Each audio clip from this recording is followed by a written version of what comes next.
जय हिंद साथियों। स्वागत है आप सभी का हमारे YouTube चैनल ज्ञान आरबीएल में। दोस्तों आपको पता है कि हम यूपी ट्रिपल एस सी पेट 2026 की क्लासेस देख रहे थे और हमने दोस्तों आपको बता दें कि इतिहास पूरा समाप्त कर दिया है। इतिहास के बाद आंदोलन समाप्त कर दिया है। इसके बाद दोस्तों अब हम शुरू करने वाले संविधान।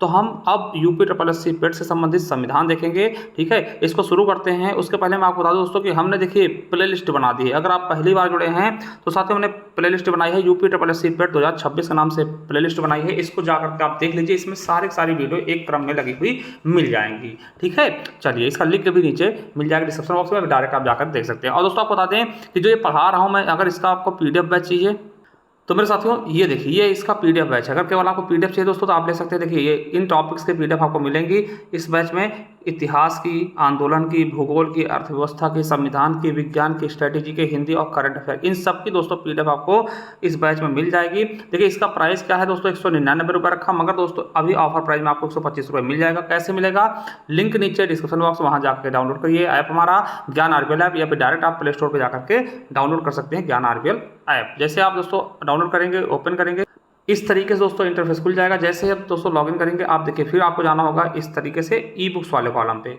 और जैसे आप ई बुक्स वाले कॉलम पे जाएंगे, नीचे आएंगे दोस्तों, ये देखिए ये आपको दिख जाएगा यूपी ट्रिपल एस सी पेट 2026 पीडीएफ बैच। ठीक है, इसे आप ले लीजिएगा। अभी दोस्तों ऑफर प्राइस में है, जाकर के इनको आप प्रिंट आउट भी करा सकते हैं, बाहर निकलवा सकते हैं। इसके अलावा अगर करंट अफेयर चाहिए 2026 का पूरा, तो 2026 का करंट अफेयर मात्र 26 रुपये मिल जाएगा। ठीक है, जनवरी दिसंबर तक जैसे जैसे महीना बीतेगा वैसे वैसे इसमें करंट अफेयर डाल दिए जाएंगे। इसमें उत्तर प्रदेश का अलग होगा, राष्ट्रीय अंतर्राष्ट्रीय अलग, चर्चित टॉपिक्स अलग से।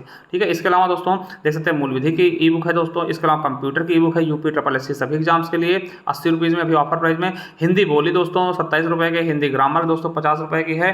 ठीक है, ई बुक। और दोस्तों हिंदी साहित्य का इतिहास है दोस्तों, बेहतरीन तरीके से इसको डिजाइन किया गया है, आप देख सकते हैं। इसके अलावा उत्तर प्रदेश स्पेशल हो गया।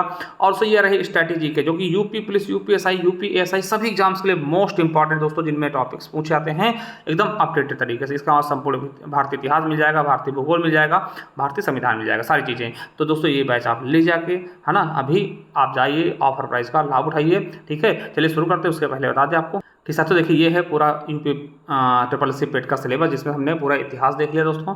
इतिहास के बाद दोस्तों हमने ये पूरा का पूरा आंदोलन देख लिया। ठीक है, अब दोस्तों उसके बाद आप सभी कहने पर दोस्तों हमने शुरू कर दिया है ये भारतीय संविधान एवं लोक प्रशासन, जिसमें दोस्तों आज के इस वीडियो में हम क्या देखेंगे दोस्तों, संविधान के बारे में। भारतीय संविधान का दोस्तों संक्षिप्त परिचय देखेंगे, है ना, फिर इसके बाद विशेषताएं देखेंगे, निजी तत्व, तो इस तरीके से सारी चीज़ें देखेंगे और इसको हम बहुत अच्छे तरीके से समाप्त करेंगे। चलिए देखते हैं आज संविधान के बारे में, चलिए शुरू करते हैं। आज से देखेंगे संविधान के बारे में। ठीक है, कि संविधान किस तरीके से ये हुआ। तो पहले देखिए संविधान होता क्या है। तो साथियों संविधान क्या होता है, किसी भी देश का दोस्तों क्या होता है संविधान, तो मैं आपको बताना चाहूँ कि भारतीय संविधान एक लिखित दस्तावेज है। आपको पता है ये लिखा हुआ है, ठीक, कॉपी जैसा है दोस्तों, इसमें लिखा हुआ है, जिसमें कुछ विधियाँ दी हैं, कुछ कानून जिसको कहते हैं, और कुछ मानक दिए गए हैं, जिनके आधार पर हमारा देश चलता है। आपको बता दें कि किसी देश या संगठन को चलाने के लिए नियम या सिद्धांतों का एक लिखित दस्तावेज होता है। ठीक है, संविधान क्या होता है, किसी देश को चलाने के लिए। देखिए समझिएगा दोस्तों, जैसे कि आज हमारा देश कैसे राज करेगा, है ना, किस तरीके से राष्ट्रपति होंगे, किस तरीके से प्रधानमंत्री जी का चुनाव होगा, कैसे मंत्रिमंडल चलेगी, किस तरीके से कोई चीज़ें चलेंगी, उन सब के लिए दोस्तों कुछ विधियां हैं। ठीक है, और उन विधियों को हम किस में संजोए हुए हैं, संविधान में। यानी कि देश हमारा किस आधार पर चलेगा, तो संविधान के आधार पर। संविधान क्या है दोस्तों, सर्वोपरि है। ठीक है, इसी संविधान में क्या होता है, तो दोस्तों बता दूं कि यह सरकार की संरचना कैसी होगी, उनकी शक्तियां क्या क्या होंगी, और कर्तव्य क्या होंगे उनके, और नागरिकों के अधिकार क्या क्या होंगे, हमारे आपके अधिकार क्या होंगे, कर्तव्य क्या होंगे, उन चीज़ों का उल्लेख इस संविधान में किया गया है। ठीक है, चलिए और अब आगे बात करते हैं दोस्तों कि संविधान देश का सर्वोच्च कानून होता है। क्या होता है दोस्तों, सबसे ऊंचा कानून अगर कोई है देश में तो वो क्या है, संविधान है, जो सभी कानूनों के लिए आधारभूत ढांचे का काम करता है दोस्तों। और आपको बता दें कि भारतीय संविधान विश्व का सबसे बड़ा लिखित संविधान, यानी कि सबसे बड़ा अगर लिखित संविधान आपसे पूछे तो कौन सा है दोस्तों, तो भारतीय संविधान है। इससे बड़ा लिखित संविधान आज तक किसी भी देश का नहीं है। मगर साथियों एक चीज़ याद रखेंगे कि सबसे पुराना पूछ ले, यानी सबसे पहले दोस्तों किस देश का संविधान लिखा गया, तो वो था अमेरिका का। देखिए MPPCS में पूछा गया। ठीक है, और याद रखिएगा जो हमारा संविधान वो कहाँ रखा है दोस्तों, किस चीज़ में रखा था, आपको बता दें जो भारतीय संविधान है, भारतीय संविधान की हस्तलिखित दोनों प्रतियां, दोनों मूल प्रतियां इंग्लिश और हिंदी की, ठीक है, को संसद भवन के पुस्तकालय में, कहाँ पर दोस्तों, संसद भवन के पुस्तकालय में हीलियम से भरे कांच में सुरक्षित रखा गया, यानी हीलियम गैस के अंदर इसको सुरक्षित रखा गया है। हीलियम गैस क्यों दोस्तों, हीलियम सबसे हल्की गैस होती है, किसी से दोस्तों ये अपक्रिया नहीं करती, ठीक है, और इस पर रखी हुई चीज़ें बहुत दिन तक आसानी से चलती हैं। दोस्तों याद रखिएगा, ये क्वेश्चन आपसे पूछा जाएगा कि मूल संविधान कहाँ रखा है, तो संसद भवन के पुस्तकालय में, ठीक है, ये चीज़ आपको याद रखना है। ऐसे क्वेश्चन आपके एग्जाम में पूछे जाएंगे क्योंकि यूपीएससी में पूछा भी जा चुका है, ठीक है। चलिए अब बात आती है संविधान सभा, क्या दोस्तों, संविधान सभा। तो मैं आपको बता दूं कि अगर आपसे पूछे संविधान सभा के बारे में, देखिए संविधान सभा है क्या, आपको एक चीज़ पता होगा कि संविधान सभा कैसे बनी दोस्तों, कैबिनेट मिशन से। कैसे दोस्तों, कैबिनेट मिशन, हम बता चुके हैं कैबिनेट मिशन के बारे में। अब देखिए संविधान सभा का निर्माण कैसे हुआ, कैबिनेट मिशन से। अब दोस्तों ये संविधान सभा जो बनी, ये अब दोस्तों संविधान का निर्माण करेगी। संविधान को दोस्तों इसी ने बनाया है और इसी के द्वारा स्वीकार भी किया गया। देखिए बनाया भी इसी ने है, आपसे पूछेगा संविधान किसने लिखा, तो दोस्तों संविधान सभा द्वारा लिखा गया, ठीक है, बनाया गया। और एक्सेप्ट किसने किया दोस्तों, तो एक्सेप्ट या अप्रूवल किसने किया, तो वो भी संविधान सभा द्वारा ही किया गया, ठीक है। तो दोस्तों संविधान सभा के विचार कहाँ से आया, मतलब सबसे पहले दोस्तों ये किस देश में हुई, तो दोस्तों आपको पता होगा विश्व में पहली बार संविधान सभा की मांग दोस्तों संयुक्त राज्य अमेरिका यानी यूएसए में 1787 में किया गया। आपको पता होगा कि सबसे पहले दोस्तों संविधान भी वहीं बना है, ठीक है, सबसे पहले लिखित संविधान कहाँ बना, अमेरिका में, वहीं दोस्तों संविधान सभा की भी मांग की गई। और आपको बता दें संयुक्त राज्य अमेरिका में 1787 में संविधान सभा के माध्यम से संविधान का निर्माण किया गया था, जो कि विश्व का प्रथम लिखित संविधान था। ये मैं आगे आपको बता चुका हूँ, ठीक है। तो ये हो गई दोस्तों विश्व स्तर पर बात। अब अगर मैं बात करूँ भारतीय स्तर पर, तो भारत में कहाँ मांग चली, कैसे चली, तो उसके बारे में बात करते हैं। संविधान सभा की मांग, ठीक है, भारत के अंदर। तब देखिए भारत के अंदर आप देखेंगे तो संविधान सभा के सिद्धांत का दर्शन सर्वप्रथम दोस्तों बाल गंगाधर तिलक, कौन थे, लाल बाल पाल, आपने पढ़ा होगा, ठीक है, लाल बाल पाल, यानी कि उसमें से बाल गंगाधर तिलक जो थे, उनके निर्देशन में निर्मित स्वराज बिल, जो स्वराज बिल लेकर के आए थे 1895, उसमें दोस्तों संविधान सभा की मांग की गई थी। याद रखिएगा, नोट करके लिखिएगा कि भारत के लिए संविधान की रचना हेतु संविधान सभा का विचार, किसका, संविधान सभा के विचार, यानी भारत में संविधान लिखा जाएगा, उसकी रचना के लिए एक संविधान सभा होगी।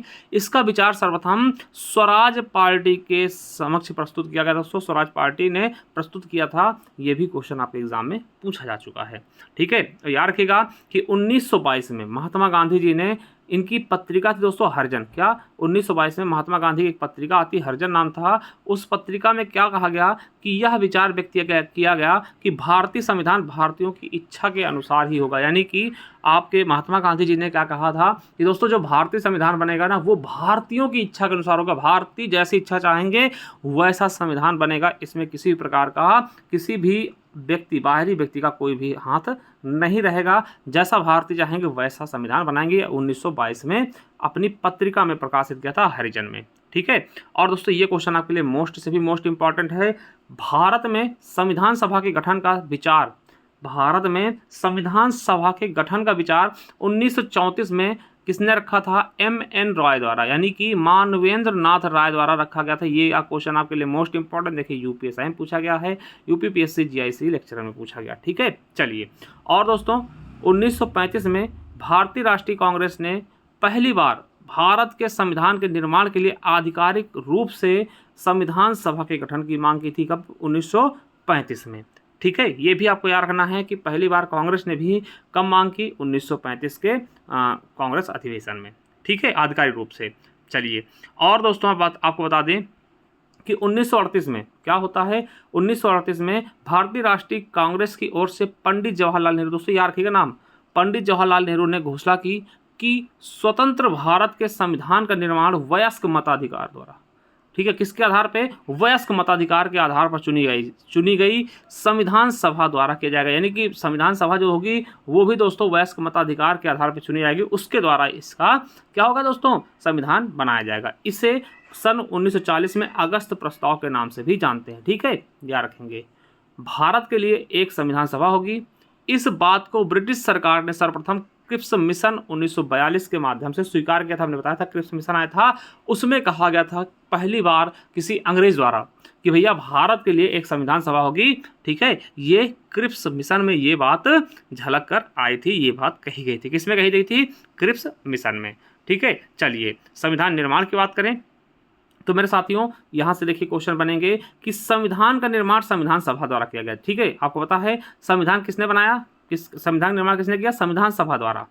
ठीक, और संविधान सभा का गठन किसके द्वारा होता है? कैबिनेट मिशन द्वारा। दोनों चीज देखिए समझिएगा, आपसे पूछेगा कि कैबिनेट संविधान सभा जो बनी थी उसका निर्माण किसके द्वारा हुआ? कैबिनेट मिशन द्वारा। और संविधान का निर्माण किसके द्वारा? संविधान सभा द्वारा। देखिए संविधान सभा ने ही संविधान को बनाया और इन्हीं के द्वारा उसको एक्सेप्ट भी किया गया। ठीक है, दोनों चीजें हैं। तो याद रखेंगे कि संविधान का निर्माण संविधान सभा द्वारा किया गया था और संविधान सभा का गठन कैबिनेट मिशन के द्वारा तहत किया गया था। ठीक है, और नोट करके लिख लीजिएगा कि वर्ष 1928 में कांग्रेस नेताओं की एक समिति ने भारत के लिए एक संविधान का मसौदा तैयार किया।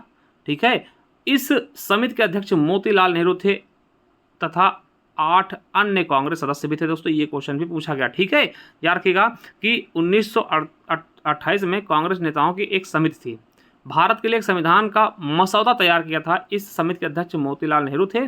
ठीक है, और इसके अलावा 8 अन्य कांग्रेस सदस्य भी थे। ठीक है, चलिए अब दोस्तों 15 अगस्त 1947 के बाद देखिए होता क्या है।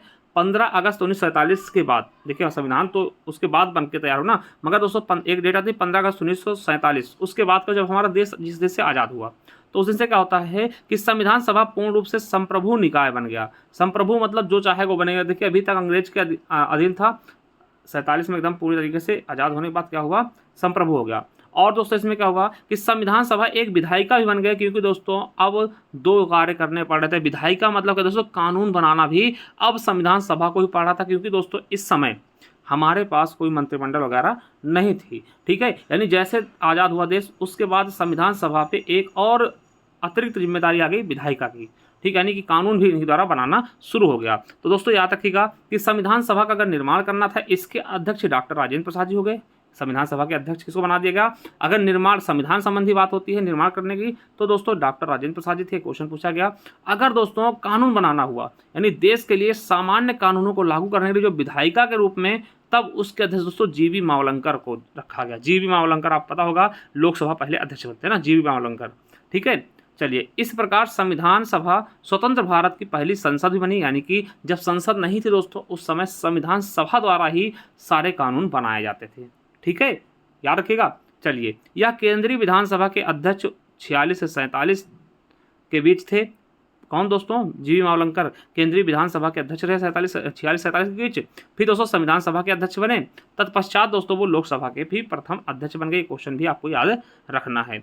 ये दोनों कार्य दोस्तों 26 नवंबर 1949 तक जारी रहे, यानी कि संविधान सभा के ऊपर जो विधायिका की भी जिम्मेदारी थी वो कब तक थी दोस्तों? 26 नवंबर 1949 तक, जब तक कानून भारत का मतलब संविधान दोस्तों बनकर तैयार हो जाता है। कुछ दोस्तों इसके आर्टिकल आपको पता है कि 26 नवंबर को ही लागू हो जाते हैं। ठीक है, तो उस दिन तक दोस्तों ये कार्य कौन कर रहा था? संविधान सभा ही कर रही थी पूरी तरीके से।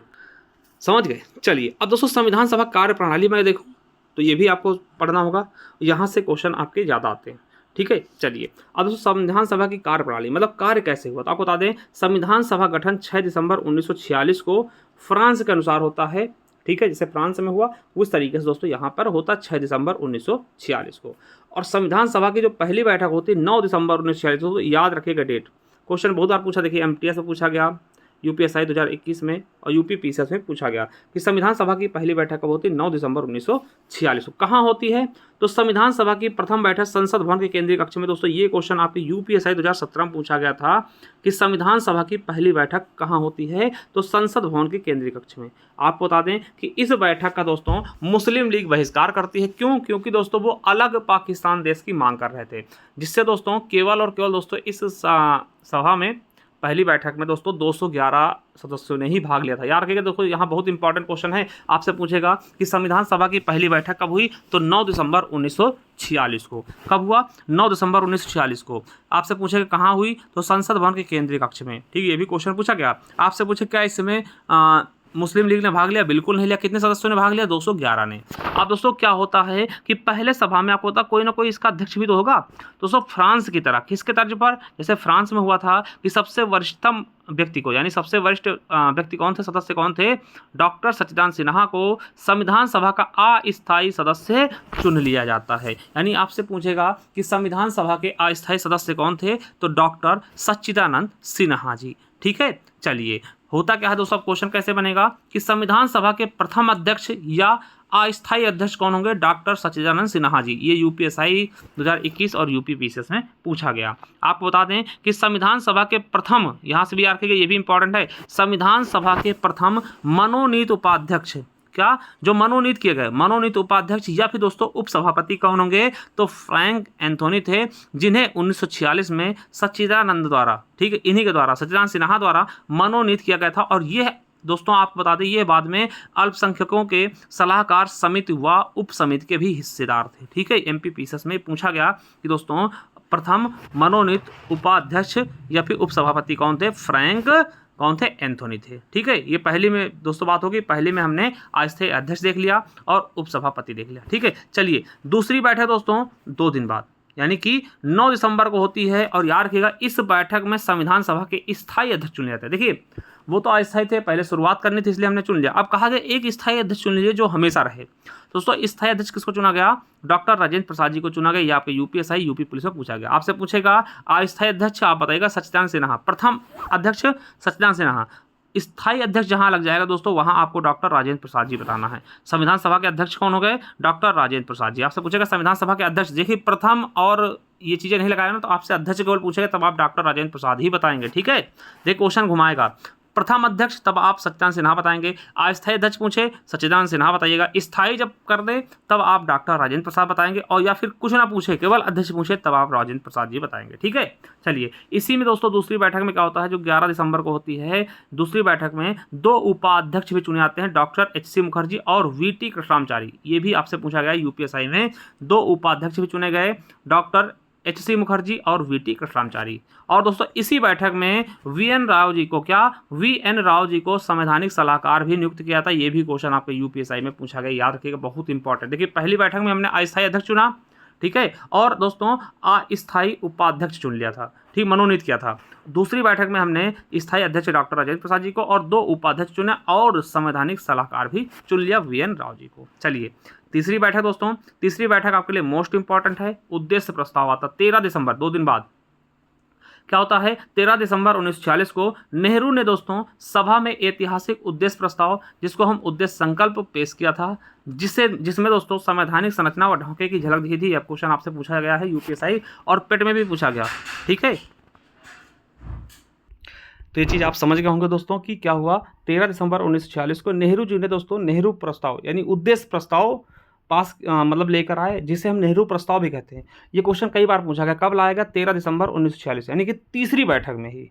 ठीक है, याद रखिएगा। और 22 जनवरी इसी को दोस्तों क्या करते हैं, इसी को साथियों, ये प्रस्तावना है, समझ लीजिए संविधान की, इसमें प्रस्तावना झलक थी। ठीक है, 22 जनवरी 1947 को सर्वसम्मति स्वीकार कर लिया गया इसे, और इसने दोस्तों संविधान के स्वरूप को काफ़ी हद तक प्रभावित किया।